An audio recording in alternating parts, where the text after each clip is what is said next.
В общественной приемной главы Республики Коми прошла прямая линия с начальником отдела предоставления социальных гарантий и субсидий на оплату жилищно-коммунальных услуг Центра социальной защиты населения Натальей Ковалевой. Тема прямой линии – возмещение транспортных расходов к месту лечения или обследования и обратно. Специалист рассказала о том, какие категории граждан могут воспользоваться компенсацией расходов на проезд к месту лечения. Кто имеет право, да, какая есть компенсация в связи с выездом на лечение, да, и обратно.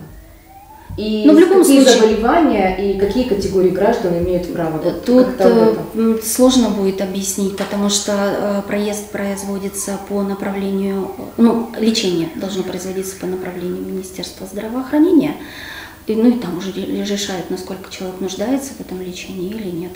Но в любом случае с документами или с вопросами к нам обращаться стоит, потому что уже по ситуации мы определим, куда человека направить, либо с нами ему работать, либо обращаться, допустим, в тот же пенсионный фонд, точнее, социальный фонд России. Вот.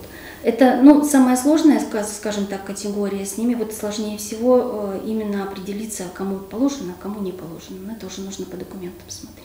Право на возмещение транспортных расходов к месту лечения и обратно имеют инвалиды, дети-инвалиды, страдающие заболеваниями почек, нуждающиеся по медицинским показаниям в процедурах программного гемодиализа и перитонеального диализа, лица, страдающие онкологическими заболеваниями, беременные женщины, а также лица, находящиеся под диспансерным наблюдением, проживающие в труднодоступных местностях Республики Коми. Вы затронули, кстати, самую популярную, если можно так сказать, самую востребованную выплату возмещения расходов на проезд гражданам, страдающим онкологическими заболеваниями. У нас с декабря 2023 года эта выплата осуществляется. За это время, с декабря по настоящее время обратились уже 130 человек, чуть более 130 человек.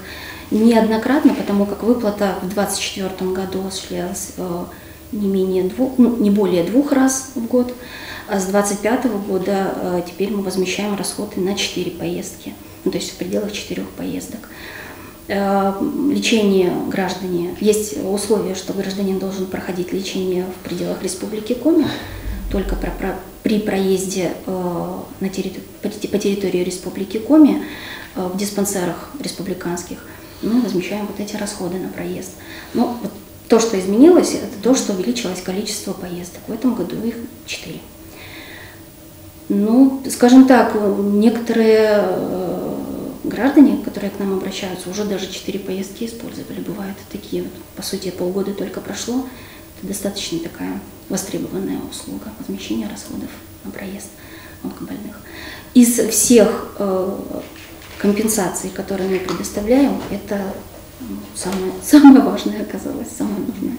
Категория беременные женщины, которые проживают, в труднодоступных населенных пунктах проживают, которым необходим проезд в медицинские организации Республики Коми, оказывающие медицинскую помощь в период беременности и родов, к месту консультации, родоразрешения и обратно. Значит, там есть такой момент, что в период распутицы действительно, кроме как самолетом, вертолетом никак не добраться, и эта возможность оплаты проезда тоже предусмотрена.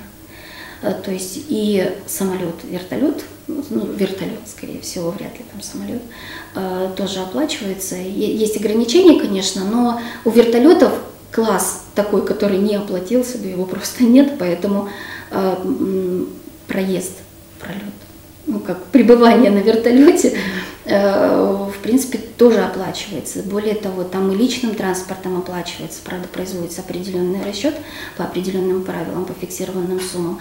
Но в любом случае человек, которому есть необходимость добраться к месту лечения, опять же, к месту родов, консультации, если он проживает в труднодоступном месте,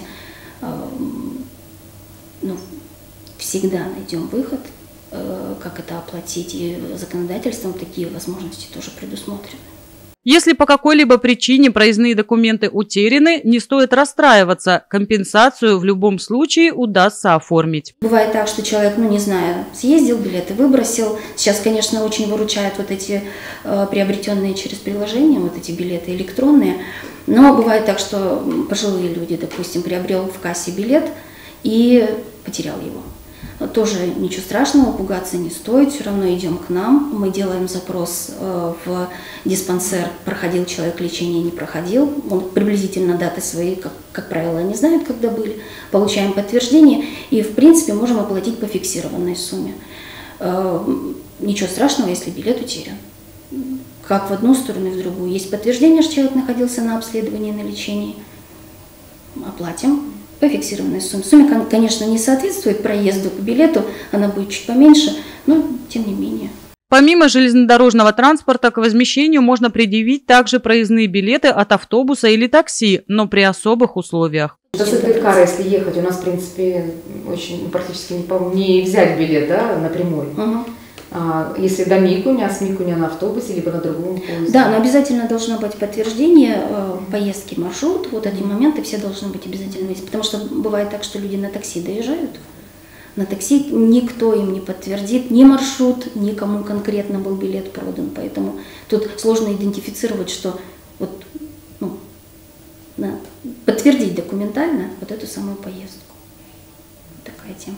Если есть возможность на автобусе, опять же, подтвердить, что от Микуни до Сыктывкара ехал гражданин в такое-то время, и там паспортные данные в автобусных сейчас в билетах тоже прописываются. То есть этот билет идентифицировать можно, мы примем к возмещению. Для многодетных семей существует такой вид компенсации, при котором производится оплата железнодорожной сетки для личного автомобиля. Многодетные у нас сейчас период отпусков начинается, и как бы у нас уже пользовались в прошлом году, поэтому в этом году эти люди уже не смогут обратиться, но раз в 2 года оплачивается провоз личных автомобилей на железнодорожном транспорте по маршруту Инта-Сосногорск-Инта. Максимальная сумма выплаты 40 тысяч, то есть понятно, что сам проезд подороже будет, но, тем не менее, я думаю, что неплохая поддержка для многодетных семей. На все вопросы интинцев готовы дать ответ специалисты отдела предоставления социальных гарантий и субсидий на оплату жилищно-коммунальных услуг Центра социальной защиты населения. Наши телефоны всегда в доступе. Наталья Викторовна свидетель, всегда можно дозвониться. Поэтому у нас в отделе социальных гарантий, где оплачивается большая часть проезда, 32371 и 31411, 2 номера телефона, по которым всегда можно дозвониться. Всегда можно обратиться с вопросами в нашу группу ВКонтакте. Всегда контролируется в этот момент, что поступающие обращения подлежат ответу в обязательном порядке. Вот.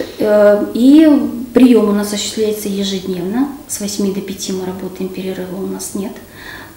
Понедельник и четверг по живой очереди осуществляет прием, вторник и среда по записи. По любым имеющимся вопросам, касающимся предоставления компенсаций и выплат, можно обращаться по телефонам 32371 и 31411.